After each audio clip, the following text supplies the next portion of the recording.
Leos, welcome. It's your heart spread. This is for the end of October, second half of October, using the Davidskytarot Classic deck, my oldest deck that I have, and my favorite. So Wednesdays, always Leo Virgo days here. Check out, if you haven't, from the weekend. You can find them on my YouTube page. Just put up readings for all signs for Mercury retrograde. Just kind of looking specifically with this reading at if you have someone that kind of is on your mind during Mercury retrograde, or maybe always on your mind, or particularly crops up during Mercury retrograde. It's not meant to be. This is the heart spreads for who's you want to interact with. So it's like reading that person. You know you're not going to get back with them. It's like maybe the one that got away.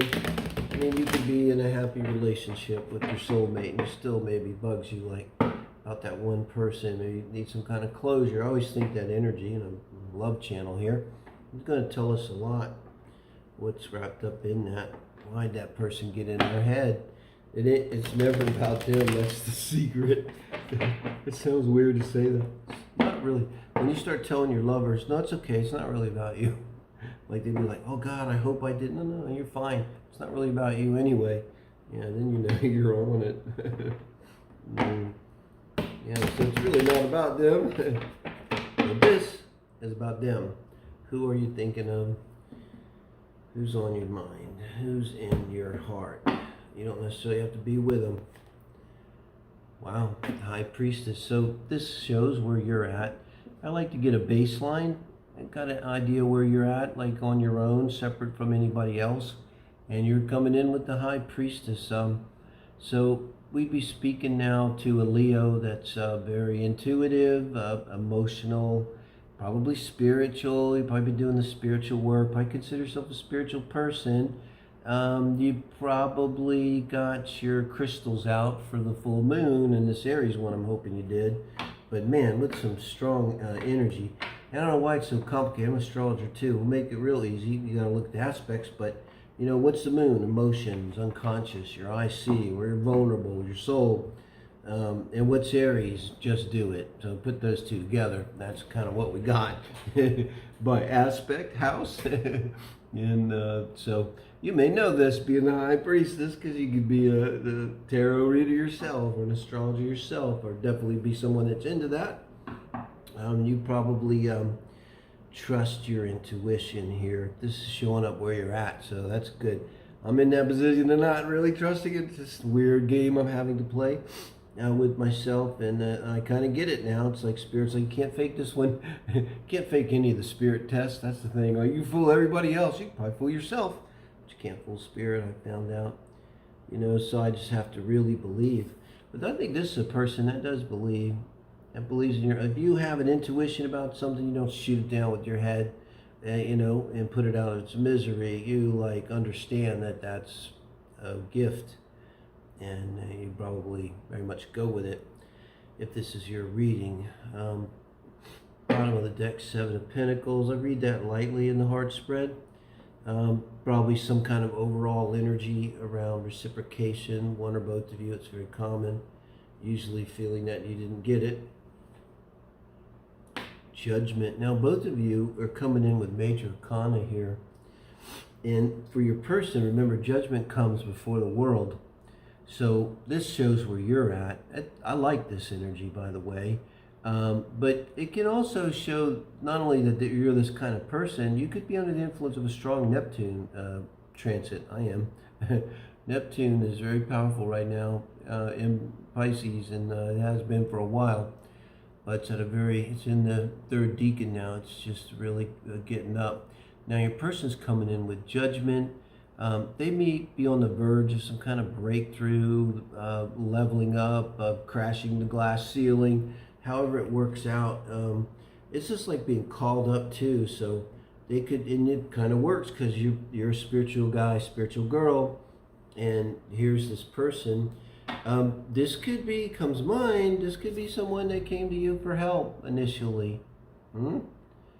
Yeah, and not help like, oh my God, I'm my own worst enemy. It's like help like, you know, I'm banging my heart chakra, but I can't get it, the Kundalini energy to rise any higher. and I think I might need some help with this, that kind of come to you, if you know what I mean. Metaphor. I like it though. Mature people, spiritual people. Wow. Now this is how you're feeling towards your person. I'm laughing because I'm a spiritual guy, but I like sex, and I like it hot. Got a Mars and Sag. This is, you're going into the reading with this towards your person. So make no mistake, you're not monastically inclined, either one of you probably, if you're having this. When it comes to your physical self, your fully functional, normal sense of sexual desires and stuff, and that's Mars energy and night energy. It can very much be, being that you're Leo, that this is should be natural energy for you. Sag, fire. It's tricky to say because you never know where you may not have any of your personal planets in Leo. I mean, your moon something else, your Mercury, Mars, and Venus could be in something else. But, I would think that this would be like a natural feeling for you. Wow. And wow, are they being different? This is it just came to me so fucking hard. This is number 20 and the world is 21. And this is what's going on here. This is emotionally them kind of backing it down. They may be having sex with you, I don't know, something like that. It could be having a relationship with you. But you being intuitive, you would have to feel this. But you are so good that maybe you even understand what I'm saying. We'll see as we go along here, because I think that this person, consciously or unconsciously, intuitively, at some level, they understand that they need a moment, that they're at this point of, I feel this is myself, I feel this so strong. Lionscape, the winter solstices are coming, and eclipses, I mean. And by the winter solstice, I think it's going to be a whole different story. But I think it could be that close kind of energy. But they're just sort of emotionally withdrawing. And also it feels like they need this energy, it's emotional energy, to somehow finish a transformation. Remember, they're heading towards the world. They're leveling up. And again, I'm not sure if they're conscious of it, but what they're doing is they're kind of keeping back emotionally some energy for their own transformation, to drive their own process right now. I got a feeling there's like awareness in this. And look at you with justice.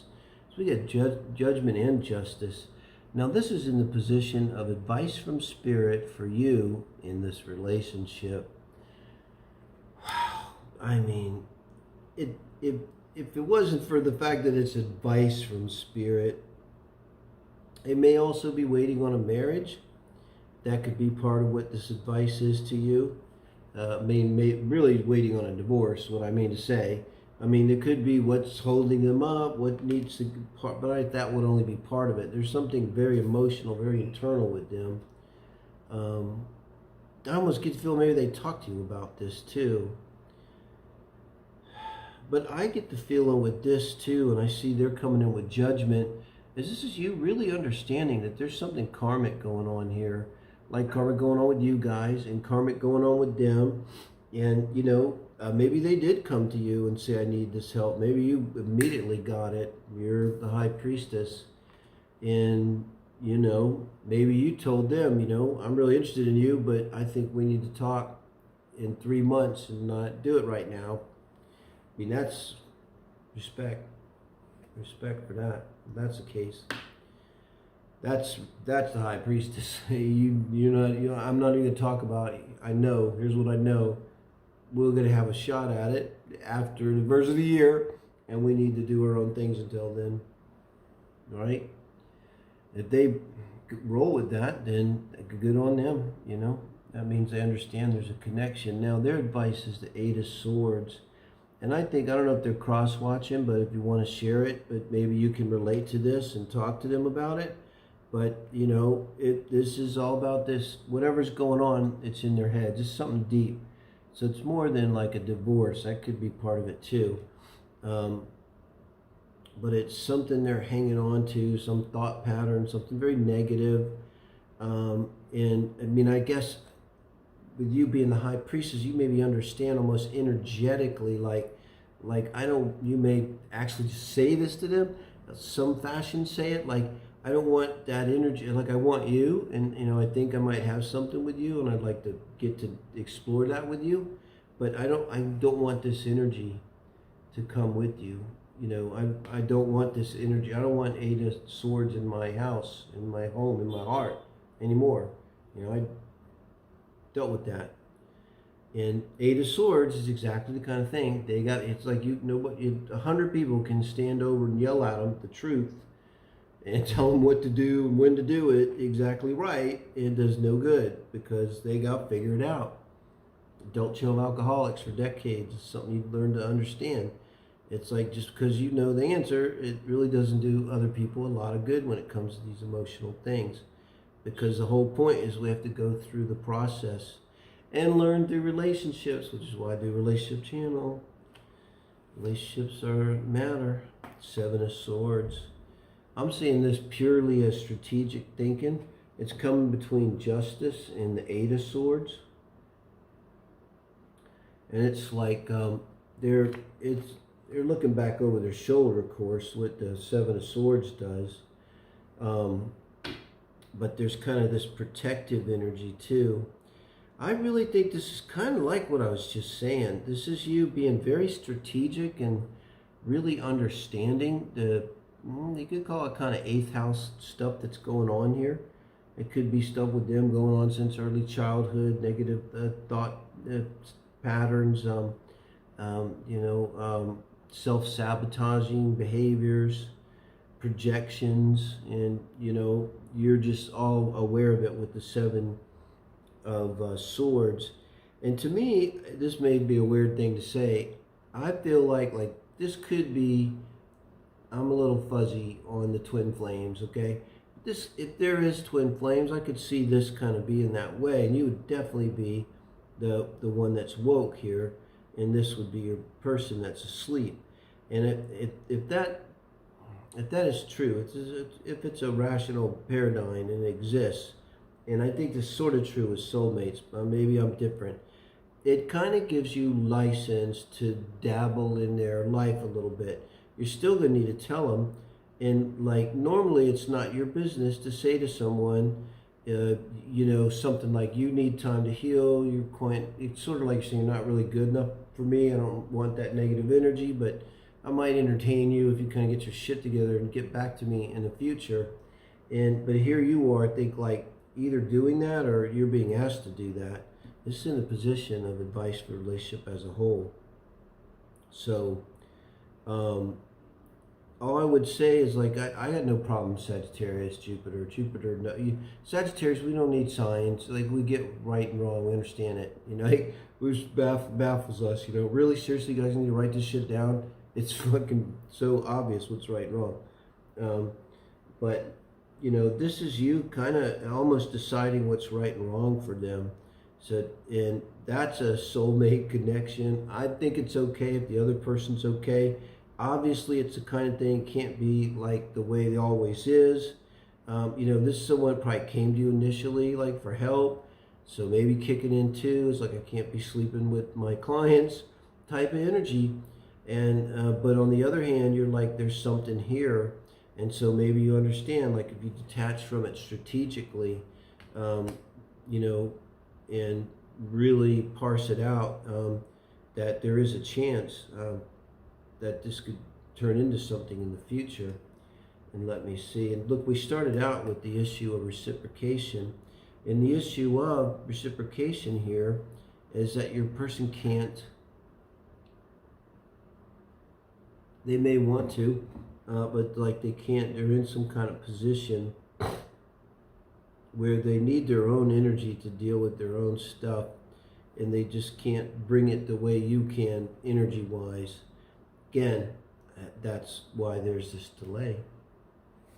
Let's see, 9 of Pentacles, I like it. Now look what we end up with, the 9 of Pentacles.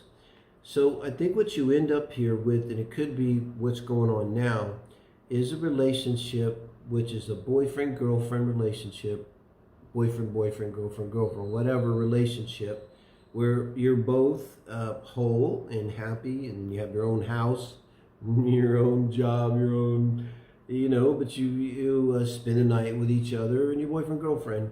I see that being kind of extended. And even if you were to come together, it's a little bit of the energy of you might work together, but it's kind of this energy where you're both I'm gonna call it a Venus in Aquarius energy, Venus in Sagittarius, Venus in Aquarius, where, not saying you're not going to have that being Leo, but it's that energy where you really value your freedom and space, and don't look at me, I'm a Scorpio Venus, that's not my thing. And you typically then, would extend that to your person.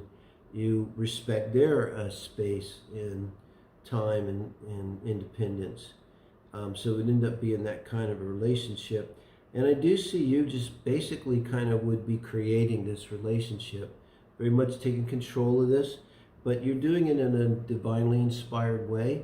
And I believe you understand that when you do this, there's a transparency with your person. On your person's part, there's a lot of trust. When that trust is there, it's like you wouldn't dare, if you're going to cheat on someone, not this one, because then the karma would slay you. Because I think, like, if we take this license to go in and operate in someone else's life in this directive of a way, it's like cross the line between being the helper, the healer, the therapist, and become the lover. We're only human. I got, it's all, you know what's right. You don't need anybody in me, but I'm just saying, I'm not necessarily against that. It's not a great idea. I understand why it shouldn't be done, but the consequences. So if you were to abuse this kind of power in any way, would be tremendous. So, and I don't think that's a problem. So it's a very complex and fascinating and highly karmic relationship here, Leos. I love it, this reading.